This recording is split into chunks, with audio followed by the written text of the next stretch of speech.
the calls normally, but cool. Hello, hi, welcome to Coaching for Coaches. I'm your host, Miles Grant. Welcome, founder of Master Coach. If you're watching, then maybe you're in our world and you're familiar with our programs. If you're not, we run a internationally accredited Master Coach program.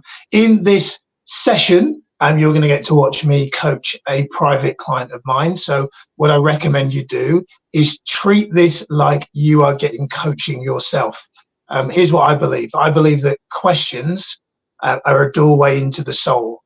I believe that questions are a doorway into the soul. So whether you've had coaching before or not, take this opportunity, if you're here, if you're watching, to listen in, to think about what's being said as if it were being said to you. Because if you do that, you could get a breakthrough that maybe right now, perhaps you need. So enjoy this, strap yourself in, and enjoy this coaching demonstration. So without further ado, joined by the amazing Mr. Peter John Mather. Great to see you, brother. Great to have you with us. Thank you very much. It's great to be here, Miles. It's lovely to see your amazing, beautiful face. Amazing to see you too, man. So Peter, let me start by asking a question that I may have asked you before, but I don't think it will lose any weight by me asking you again. It is the 9th of January 2024. Mm-hmm. And if it were possible for us to get in a time machine and fast forward to the 9th of January 2025, mm-hmm.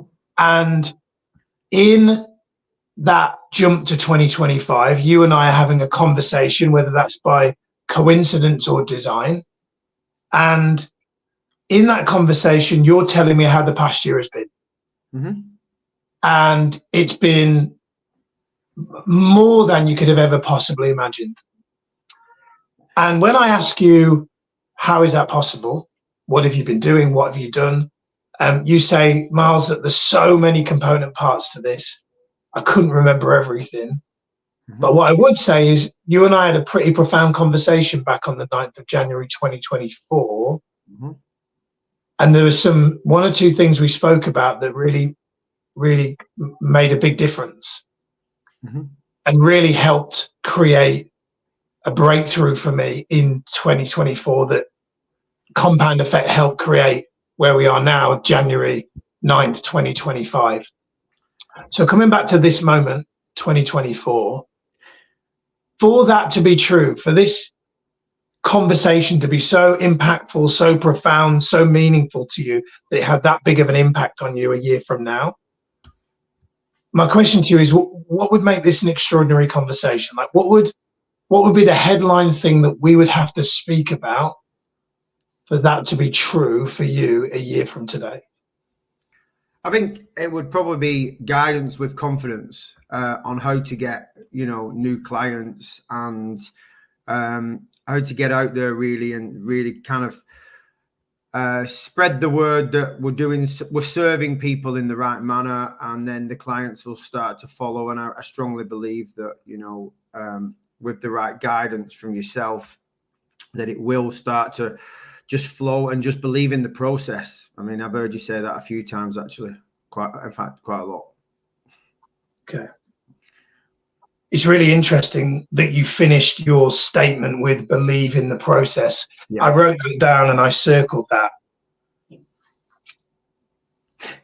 Amazing.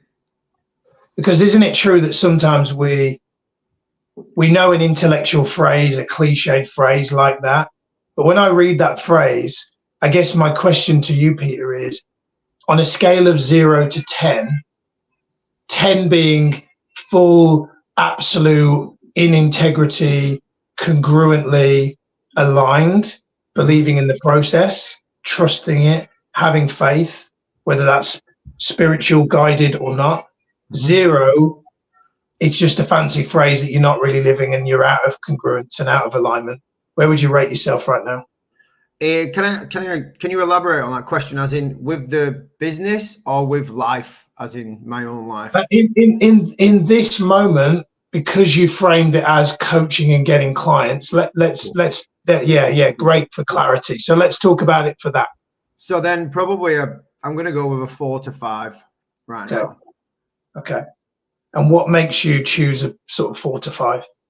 I think I believe in the process. I just haven't got the process down yet, and that's why, you know, there's certain aspects of that belief that I need to go and just get out there and just get it out, so that then it can be starting to come true and believing in it. The spiritual kind of belief is 100% there, and it's just it's the actionable belief that needs to be done now, I think. Okay. I believe, sorry, not think. Got it. And because you said 4 or 5, what do you think in terms of believing the process around your coaching? Bear with me a second. Let me just make sure that we're not going to leave the broadcast. There we go. What would you say would make it a 6? Like what's like using the whole kind of habit tracking thing that's become really prominent and prevalent in books over the past 5 to 7 years? What's a simple habit that you think, you know, if I just did that one thing, it would move the dial from 4 or 5 to 6 when it comes to me believing in the process of my coaching practice? That's a very good question.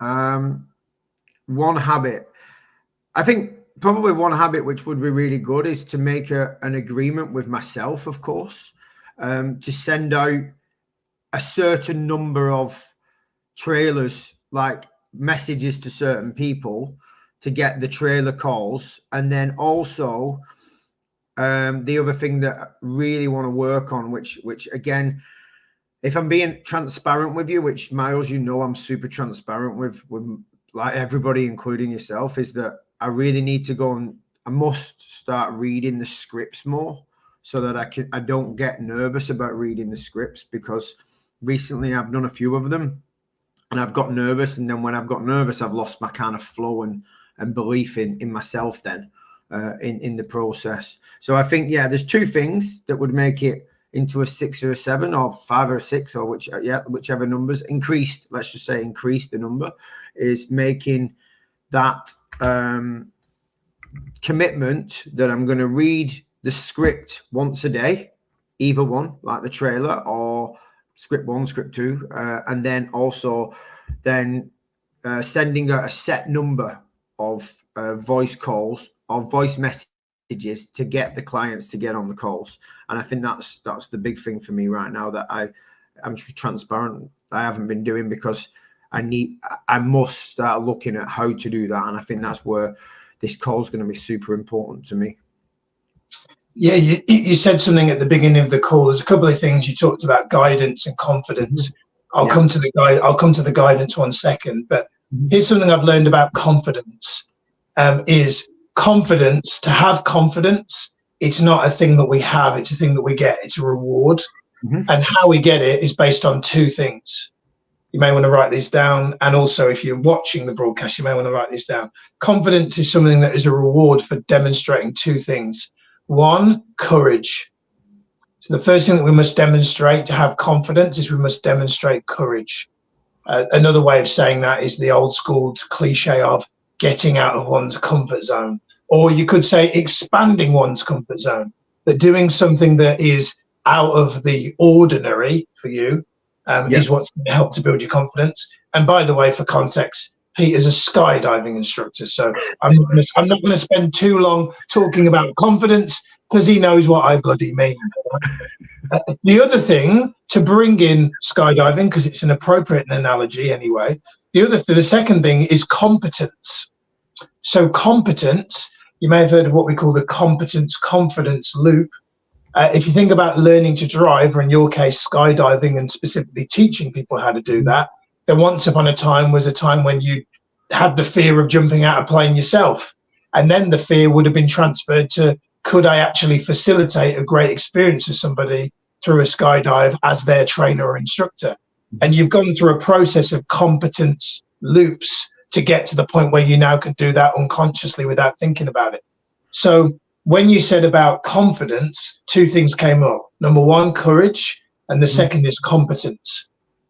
How do you get the competence? 2 things. 1, you've got to coach your butt off. Shameless plug for the title of my book, but it's true.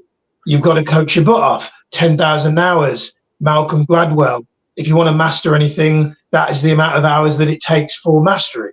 you've got to coach your butt off, you've got to skydive your butt off, you've got to driving lesson your butt off, you've got to play the guitar butt off. That sounds weird. To be able to be to be able to master anything. So coaching your butt off is obviously going to be a big thing. Prior to that, rewinding, when you said about the script and practicing that, like the invitation script and the trailer script, practicing that is definitely going to help to build your competence. I'm, at the moment, I'm, doing a lot of events out on the road, talking about things like public speaking. I have a slide deck, which every single day I go through. Yeah. Every single day I watch a recording of one of my mentors delivering the session that I'm responsible for delivering. And that is a way, so I rehearse the event. Those are some of the things that I do, so that when I deliver an event, which I'll be delivering again this weekend, I'm most likely to be competent because I've rehearsed it so many times out loud or in my head. So I agree. Practicing, rehearsing the script will definitely help you to be more in flow when you are coaching a person. And for those of you that don't know, in our Master Coach world, we use a framework called a trailer for our coaching sessions. It's modeled on what a trailer to a movie does, which is it's a showcase of the experience before a person buys. So that's what we mean for those of you that don't know. So I definitely think that would be good to do. And then you spoke about guidance. I'm curious, how much time would you say on a scale of 0 to 10, Peter, do you spend? 0 is not at all. 10 is you are journaling on this, out in fresh air, looking like a crazy person, speaking to yourself, meditating on this. How much time are you spending 0 to 10 on listening to, journaling on, speaking out what your own internal guidance system, intuition, gut, heart is telling you to do? On the business, of course. This probably needs to be broader. This probably just needs to be in general. Okay, so in general, this is like an 8. Okay, like so I'm living Incantations. I'm doing morning routines a lot, so like the one thing I must do a bit better is the journaling.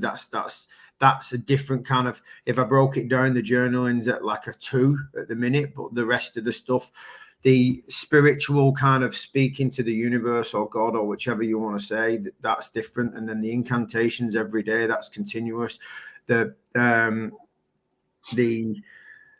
Even walking down the street, just thinking about the next steps of where I want to go is pretty high. It's I mean, if you was to ask the girlfriend, she probably tells you that I don't shut up in my head, but I also don't shut up when I'm outside talking. So there is things that I can improve on, definitely, with the journaling being one. But yeah, a lot of the stuff, like, it's out there. I say it in the shower, I say it walking down the street, I say it doing all kinds of different places. I live that kind of incantation world. Nice. I want to do a little exercise with you that I love for intuition. What I'd like for you to do, Peter, is if you're able to do so, I'd like to please stand up, if you will. And don't worry that if you're out of shot, it doesn't matter. And I want you to, when you're ready, I'd like you to just close your eyes, if you will. And I'd like you to take 3 deep breaths, deeper than you've taken all day.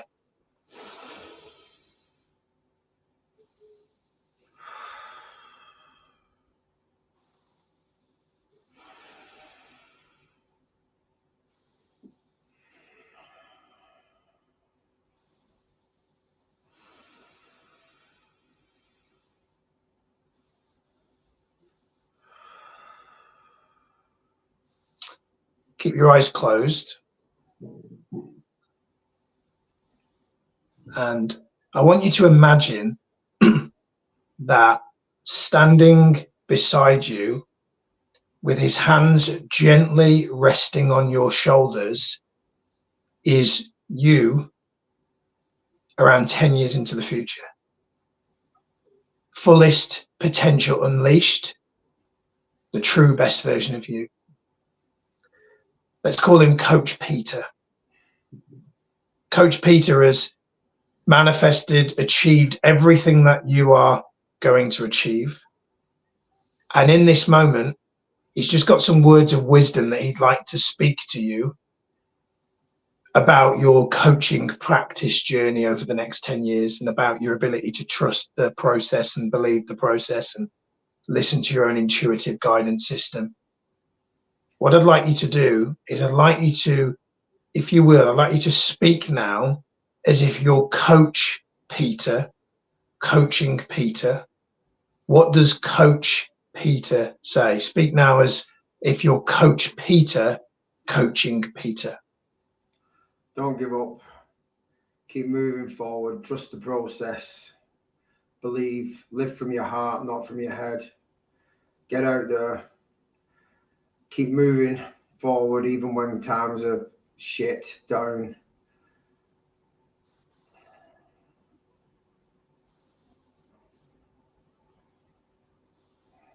What else does Coach Peter want to say? Be courage, be brave, be powerful. Believe in yourself. Show love every day. Do it from the right place, not from the wrong place.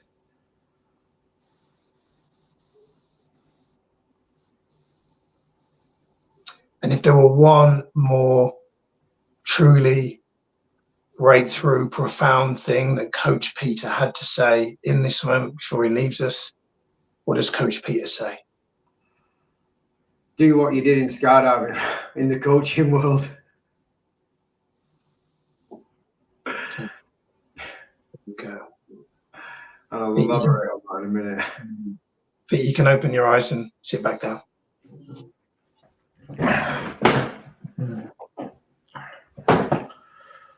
So when I said that last bit, do what I did in the skydiving world. I started skydiving without going into too much story. I had a dream and a vision 15 years ago, which was to be a national champion, be on world level, stuff like that, all the top, and be very, very well known in the industry.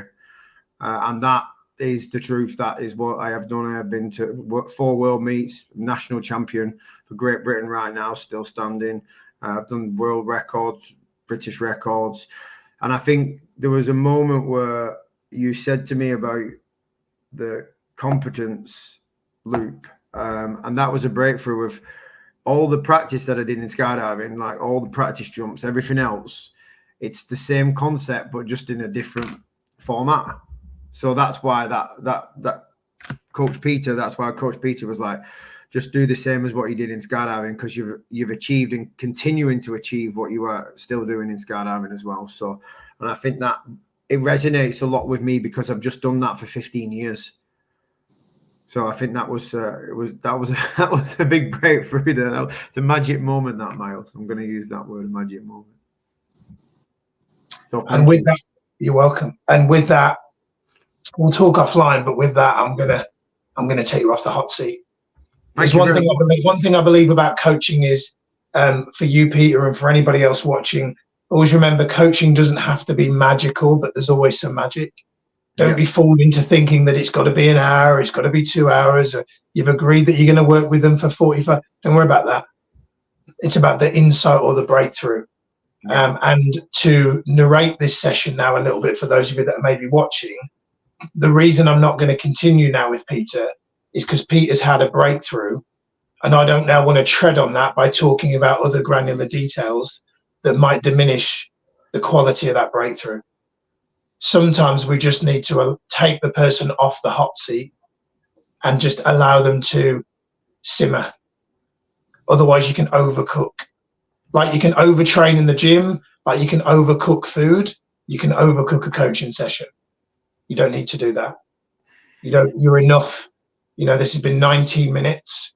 We don't need to do any more. I want to make sure everybody else that's watching gets that as well. It's not about you fixing a person. They don't need fixing. They're not broken. It's not about you coaching for time. They're not paying you for the clock. That's not what this is. This is about the quality of the experience. This is about the breakthrough and nothing else. Peter, great to have you here, brother. Amazing. Thank you. You're welcome. Stay online. We'll talk offline. Thanks, buddy. Everybody.